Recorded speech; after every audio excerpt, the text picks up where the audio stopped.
A kú dédé àsìkò yìí, yóò dára fún wa lágbára Ọlọ́run, àmín.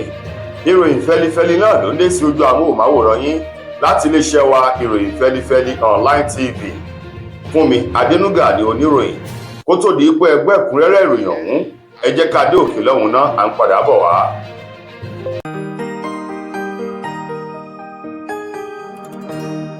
Ìròyìn fẹ́lifẹ́li TV, àjààbálẹ̀ làwọn ìròyìn ti wà, máa wò lóòrèkóòrè.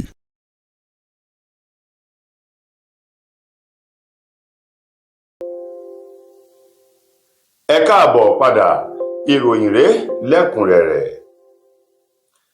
Lórí àtúntò àti àgbékalẹ̀ ìlànà ètò ìṣèjọba Bọ́lá Ahmed Tinubu tí í ṣe ààrẹ orílẹ̀-èdè wa Nàìjíríà, ẹni tó jẹ́ olùrànlọ́wọ́ pàtàkì àti olùdámọ̀ràn pàtàkì sí ààrẹ lórí ọ̀rọ̀ ìròyìn àti ọgbọ́n inú, ọ̀gbẹ́ni Báyọ̀ Ọ̀nànúgà, òun ló ti sọ wípé kí àwọn ọmọ orílẹ̀-èdè Nàìjíríà lọ́ọ̀rẹ́ fi ọkàn balẹ̀ báyìí wípé ẹ̀mí wọn tó gba àwẹ̀ náà ni ó bẹ̀rẹ̀ sí ní máa jọ̀sán báyìí o.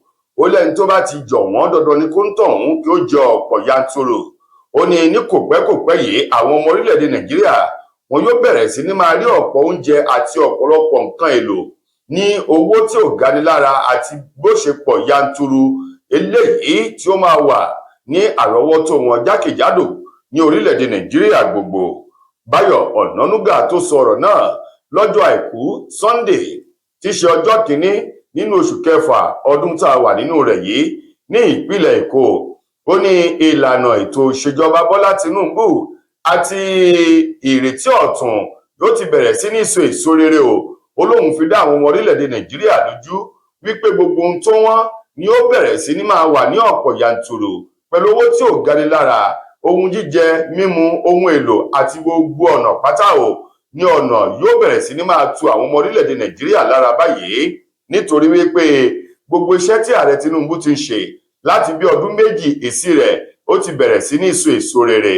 Ó ló dá òun lójú, òun sì fi dá àwọn ọmọ orílẹ̀-èdè Nàìjíríà lójú wípé gbogbo ẹ̀ka pátá ní orílẹ̀-èdè Nàìjíríà ni wọn yóò ti bẹ̀rẹ̀ sí ní máa rí ìgbà ọ̀tun, ìrètí ọ̀tun àti àyípadà rere jákèjádò igun mẹ́rin èyí tó gbé orílẹ̀-èdè Nàìjíríà dúró.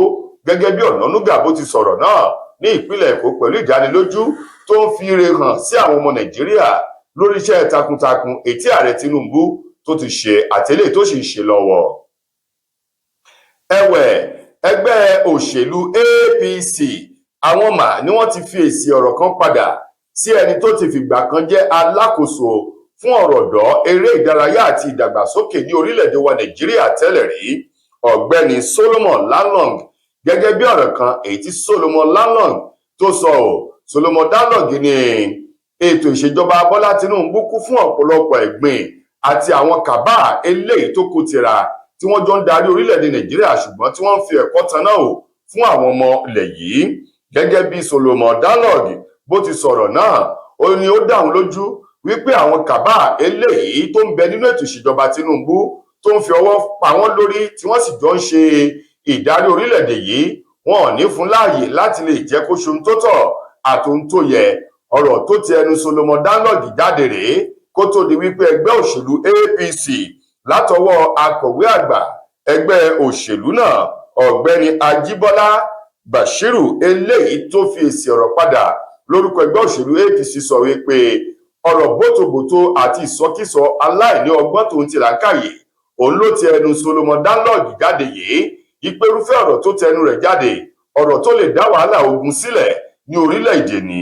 Ó wá ní Solomon Lalong tó ń sọ̀rọ̀ náà, ó ní kó máa bọ̀ kóun náà wá ṣàlàyé bó ṣe ṣe kó tó di wípé ààrẹ àná tí ṣe ààrẹ Buhari ó yọ kúrò lórí ipò bí ẹni yọ jìgá gẹ́gẹ́ bí alákòóso lọ́dún náà lọ́hùn-ún.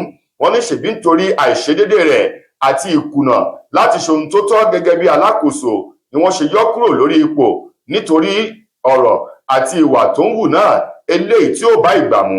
Nípa ìdí èyí, ẹgbẹ́ òṣèlú APC rọ àwọn ọmọ Nàìjíríà láti má ṣe fi etí sí ọ̀rọ̀ tí Solomon Lalong sọ.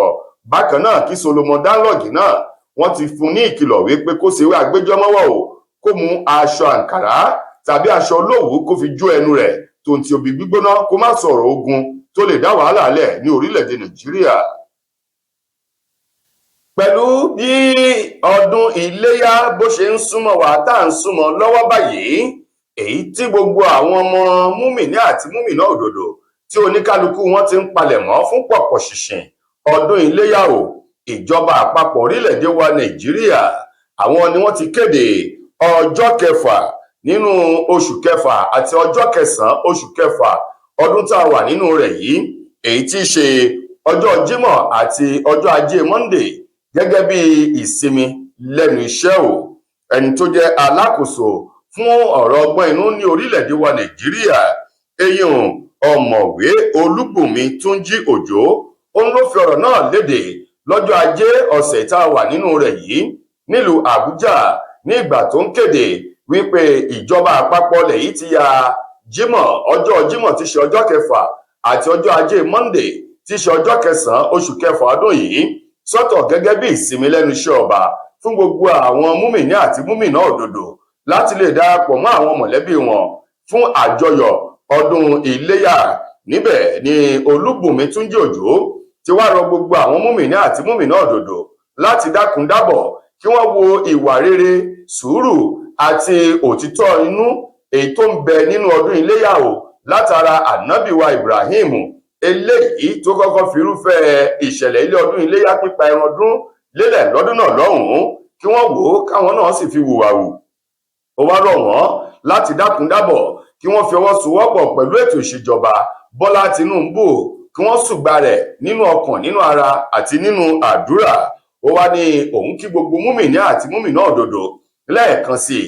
Ó ní bí a ti ń ṣe àjọyọ̀ ọdún yìí kí oníkálukú wa ká má ṣe lọ sí àwọn ààyè èyí tó bá jẹ́ pé ó dá kò sí èèyàn ńbẹ̀ tàbí ó jẹ́ agijù igbó. Ó ní gbogbo ìrìn tá a bá rìn ká rìn ní ìta gbangba ní ojúmọmọ ká sì jẹ́ kí àwọn alábàágbé àwọn alábàárìn wa kí wọ́n mọ pàtó ibi tá à ń lọ. Ó ní ètò ààbò náà ìjọba lẹ̀ yìí wọn yóò rí dájú pé ètò ààbò fẹsẹ̀ múlẹ̀ dáadáa sí i lásìkò pọ̀pọ̀ ṣìnṣìn ọdún iléyá yìí. Lákòótán ó ní òun gbà á ládùúrà wípé ọdún iléyá ti ọdún 2025 yìí kò ní jẹ́ àṣemọ fún gbogbo ọmọ orílẹ̀-èdè Nàìjíríà àti ní àgbáńlá ayé lápapọ̀. Ẹni tó jẹ́ alámòjútó fún iléeṣẹ́ ọlọ́pàá ní ìpínlẹ̀ Èkìtì, CP Joseph Eribo, òun mà ló ti tan ìmọ́lẹ̀ sí ìṣẹ̀lẹ̀ abàmì kan èyí tó ṣèṣìṣẹ̀ ní ìpínlẹ̀ Èkìtì, èyí tí wọ́n ní bàbá kan tí í ṣe ọlọ́dẹ ó yìnbọn fún ọmọ rẹ̀ ọkùnrin ọmọ ọdún 15 lérògbà wípé ọ̀bọ lágídò ńlòún yìnbọn fún o, láláìmọ̀ wípé ọmọ ènìyàn tí í ṣe ọmọ bíbí inú rẹ̀ ló ṣèṣì ta ìbọn fún un. Ẹni tó jẹ́ alámòjútó fún iléeṣẹ́ ọlọ́pàá ní ìpínlẹ̀ Èkìtì, CP Joseph, èyí tó sọ ọ̀rọ̀ náà níbi ìfilọ́lẹ̀ ìwé kan èyí tó ní ṣe pẹ̀lú ètò ààbò ní ìpínlẹ̀ Èkìtì. Òun mà ló tan ìmọ́lẹ̀ tó ní bàbá náà sọ di mímọ̀ nígbà tí wọ́n fi ọ̀rọ̀ tí wọ́n fi ń wá lẹ́nu wò wípé ó ní oko àgbẹ̀ tí òun dá o, àwọn ọ̀bọ lágídò wọn máa dà òun láàmú wọ́n sì máa yọ òun lẹ́nu tí wọ́n ti bà ọ̀pọ̀lọpọ̀ èrè oko òun jẹ́. Ó ní láti ìgbà yìí ló ti ń dẹ ọdẹ àwọn ọ̀bọ náà tí wọ́n ń dà á láàmú nínú oko rẹ̀. Ọjọ́ búburú tí ìṣẹ̀lẹ̀ yóò ṣẹlẹ̀ àtòun àti ọmọ rẹ̀ ọkùnrin ni wọ́n jọ lọ sínú oko láti lọ rèé ṣe ọdẹ àwọn ọ̀bọ tí wọ́n ń bà á ní èrè oko jẹ́ o. Ó lóun ò mọ̀ wípé ọmọ òun ọkùnrin tí í ṣe ọmọ ọdún 15 náà ó ti kúrò ní ẹ̀yìn òun, ó ti gba bòmíì lọ. Ó ní kúrúkúrú àti kẹ̀rẹ̀kẹ̀rẹ̀ tóun gbọ́ ò nínú oko lérògbà wípé ọ̀bọ náà tóun ṣe ń ṣọdẹ rẹ̀ ló ti débẹ̀. Ó ní kò fi ní méní ṣe méje, ìbọn tó gbé báyìí ló yìnbọn fún ọmọ rẹ̀. Nígbà tí ó débẹ̀ ńlọrọ̀ bẹ́yìn yọ ò lórí wípé ọmọ bíbí inú òun ọkùnrin tó jọ lọ sígbó ọdẹ lòun tàbọ̀ fún o. Alámòjútó ni bàbá náà ti wà lágọ̀ọ́ ọlọ́pàá báyìí fún ìwádìí síwájú sí i lórí ìṣẹ̀lẹ̀ náà tí wọ́n sì ti sin ọmọ rẹ̀ ọkùnrin ọ̀hún èyí tó ṣèṣì ta ìbọn fún. Kí Ọlọ́run bá láàánú, àṣìta ìbọn kò ní bà wá, kò ní bà mọ̀lẹ́bí wa àti àwọn èèyàn wa. Lákòótán nínú ìròyìn wa fún tòní, ọ̀kan nínú àwọn gbajúgbajà agbábọ́ọ̀lù ikọ̀ Super Eagles ti orílẹ̀-èdè wa Nàìjíríà, Ahmed Musa, òun mà ló ti fi òrùka ìfẹ́ ìgbéyàwó sí ọwọ́ arẹwà obìnrin kan eléyìí tí ìyàwó yìí sì dúró gẹ́gẹ́ bí ìyàwó ẹlẹ́ẹ̀kẹrin eléyìí tí ó fẹ́ o. ìròyìn fi léde wípé ìgbéyàwó onígbòńkẹ́lẹ́mọ́ńbé ọ̀hún ló wáyé ní ìpínlẹ̀ Kánò lópin ọ̀sẹ̀ yìí tó kọjá yìí, níbi tí Ahmed Musa àti arẹwà ọmọbìnrin kan èyí tí wọ́n fi orúkọ rẹ̀ léde èyí tí wọ́n pè ní Asamu Mọ̀ríkì tí wọ́n jọ fi òrùka ìfẹ́ síra wọn lọ́wọ́. Tẹ́ ẹ̀ bá gbàgbé, ọdún 2013 ni Ahmed Musa òun ló kọ́kọ́ ṣe ìgbéyàwó eléyìí tí ó fẹ́ tó sì pariwo.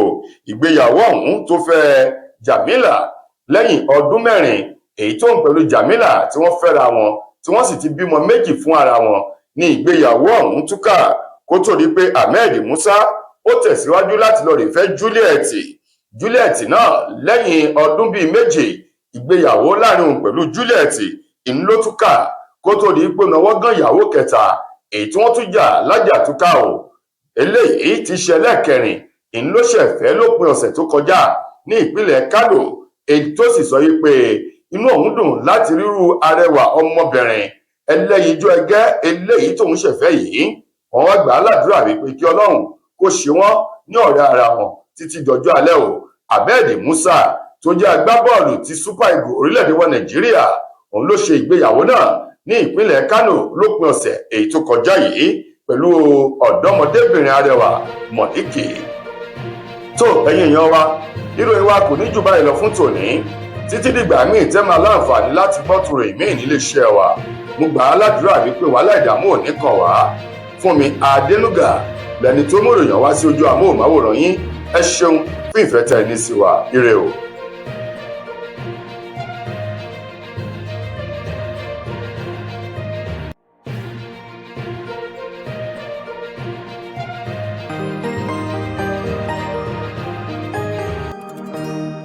Ìròyìn Fẹ́lifẹ́li TV àjààbálẹ̀ làwọn ìròyìn ti wà.